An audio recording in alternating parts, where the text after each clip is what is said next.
What's up, everybody? Welcome to the latest episode of Bulls Latest. I'm your host, Matt Johnson. Excited to dive into some exciting points we have to talk about today on the Chicago Bulls. Draft workouts are underway. There have been a few players that have been rumored to be at the Advocate Center working out for the Bulls. So we'll get into that. We'll talk more about Jonathan Kaminga and why he could be a perfect fit for a potential sign and trade that the Bulls could complete with the Warriors, with a key piece that the Bulls would be looking to move as well.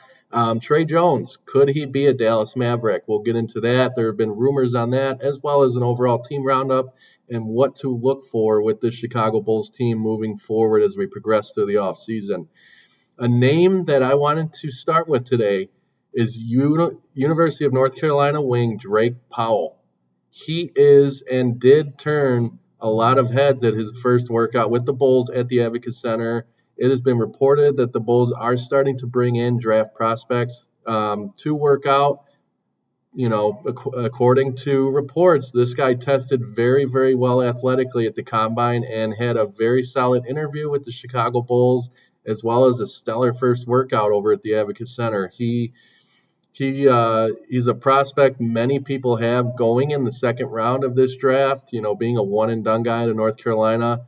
I'm not sure he will rise all the way up to 12 to the Bulls' first-round spot, and I don't know if he'll fall all the way down to 45 there in the second round. So he, being a one-and-done talent there at North Carolina, he did average 7.4 points a game, 3.4 rebounds, and just over an assist a game. In his 37 games played with the Tar Heels, he shot a very encouraging 37.6% from beyond the arc. Another element I know the Bulls are really looking to add is another perimeter shooter, a threat that can make teams plan and make it difficult for them to defend the perimeter shooters that they already have. So it'll be interesting to see if he is a name that continues to gain steam with the Chicago Bulls. I do know he finished at the Combine with the best max vertical leap, which is something we know this Bulls team has a soft spot for. They traded 2 second-round picks to snag Julian Phillips last year. Julian Phillips tested one of the best verticals, the max vertical at the Combine last year. So ESPN has Powell going 31st in their most recent mock draft to the Timberwolves. So kind of in that middle ground there of well beyond the 12th pick, but well in front of that 45th pick for the Bulls. So it'll be interesting to see how that develops. He's a very exciting prospect, a guy the Bulls, turned a lot of heads at his workout at the Advocate Center there. So kind of wanted to jump into as well why Kaminga makes sense for the Bulls. Jonathan Kaminga is a guy who, has had a very solid start to his career in Golden State, very young player. He's a restricted free agent this summer, meaning the Warriors can match any contract offer he receives. That shouldn't prevent the Bulls from exploring this pairing. I don't think, though, with a potential sign and trade viable with the guy the Bulls are rumored to be trying to move right now in Nikola Vucevic. I think a sign and trade with Kaminga and Vuce involved would be a perfect fit for both teams. I think it makes a lot of sense for both rosters and where they're trying to head in the future years here, in the near future years, I should say. I could see Kaminga playing a very similar role to what one DeMar DeRozan once played in the Windy City. I think, he's one of the most dynamic young scorers in the NBA. He averaged 9.6 points in just 18.8 minutes per game between his first 2 seasons and has increased his production to 15.8 points a game in 25.5 minutes per contest over the past 2. So he's developed. It's very noticeable how he is continuing to come on as a threat and a producer in the NBA. So, I think what's even more impressive is the fact that he shot 50.7% from the field during that time. A very solid shooting percentage, a thing that the Bulls, their eyes light up when they see that. That's what they kind of thrive on right now is the perimeter shooting. So the fact that he is a very solid shooter and has proven to get increasingly better in that area is something I think the Bulls would look to would look to bring in. So I think it's an awesome fit. I will continue to monitor that trade opportunity. A sign and trade that would be perfect for both teams there. I just think that it makes so much sense there. It's kind of a match made in heaven for both teams. So it'll be interesting to see if that develops and continues to become likely. So we'll take a look at that as we move throughout the offseason. Another guy I kind of wanted to dive into and bring back rumors related to this Dallas Mavericks team is Trey Jones. Trey Jones was a guy who was very solid for the Bulls, post trade there with the Sacramento Kings. I think he, is a guy that makes a lot of sense for the Dallas Mavericks, more so than Lonzo Ball, quite honestly, because of the money that's tied up to Lonzo Ball.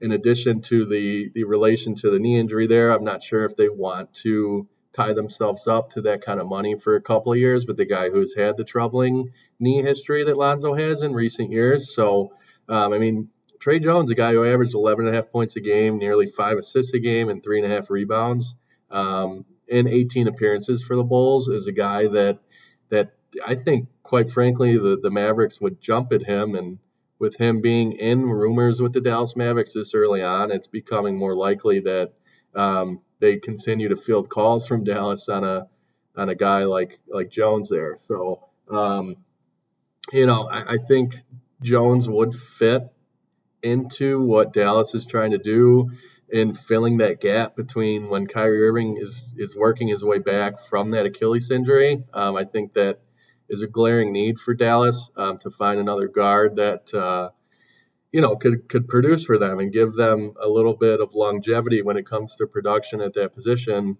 filling that void until Kyrie comes back. So it'll be fun to see, if Trey Jones is rumored in any more conversations with any other teams. I think he did himself a great service with his production this past year with the Bulls, moving forward in his career. So that's a name to keep an eye on. I will continue to monitor that most certainly to see if that continues to be a thing here moving forward. So it'll be a fun time to continue to take a look. The Bulls have a lot of moving pieces, as I've talked about. Just kind of a full roundup. They have a lot of players that are going to be on the move here, I think, this offseason. Kobe White, Ayo Dosunmu, I've talked about previously, but both of those guys, could be moved. They could stick around. I do expect the Bulls to make a push to keep Kobe White around.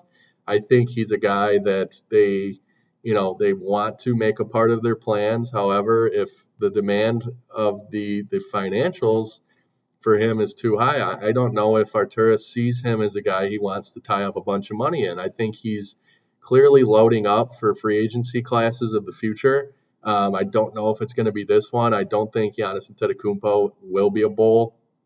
Quite frankly, the odds for him to be a Bull on DraftKings are plus 5,000. So a very big long shot there. So Giannis may not be the guy, but as far as future free agent classes go, I think Arturas' main goal is to put the Bulls in a position to make a splash. So that'll be fun to monitor, whether they, bring Kobe White in, what they do with Ayo Dosunmu. I've talked about that. Dallas is now interested in Trey Jones, so that'll be interesting, as well as Lonzo Ball. So keep an eye on them and the discussions with them and the Dallas Mavericks, see how that continues to progress. And as far as like a name I kind of wanted to throw into talks here, Michael Porter Jr., I know MPJ more than likely is going to move on from Denver. Or Denver is more so going to want to move on from him, given what he's going to cost. I don't know if he is necessarily a fit in what the Bulls want to do right now. But that's, I could see the Bulls front office approaching him on wanting to at least, bring a conversation to the table in terms of what he could provide to Chicago and what a contract would look like for him. So, we got a lot of exciting things going on here with the Chicago Bulls. I really am intrigued by the Jonathan Kaminga rumors. I think to find a sign and trade partner for Nikola Vucevic like Golden State and get a player like that in return would be awesome. I don't know if that'll come to fruition. We'll have to keep an eye on that, but it makes a lot of sense, at least early on here in the off season. So that'll be a fun one to continue to look at. And then there's this kid out of North Carolina. I'm super excited to see if he comes in for that second workout. If Powell would be a guy the Bulls would make a push to, potentially try and move up in the second round to draft. This is the first time they've had a second round pick. I've kind of talked about that in some time here, I think since 2020. So having that asset and having at least an outside shot at a guy like Powell and possibly some other prospects that are going to be coming into the Advocate Center in the coming weeks for their pre-draft workouts, it'll be interesting. And having that asset of a second round pick gives the Bulls a world of possibilities. So it'll be a lot of fun things happening, a lot of rumors to keep an eye on here moving forward. The Bulls have a lot of pieces, a lot of teams like, that's for sure. So I think you're going to see a lot of activity in the coming weeks and months leading up to next season for the Bulls and what they have and what they're looking for. As far as the Eastern Conference Finals, what a game last night. It'll be a fun one, to watch tomorrow night in Indianapolis, Game 6. I hope everyone enjoys that and has a great weekend. We're getting warm weather coming through Chicago here now, so it'll be exciting to get that as well as we move into the thick of the NBA offseason, a very fun time for the NBA. So I want to thank everybody for joining me today on the episode of Bulls Latest. We will see you next week, and everybody have a good one. Thank you.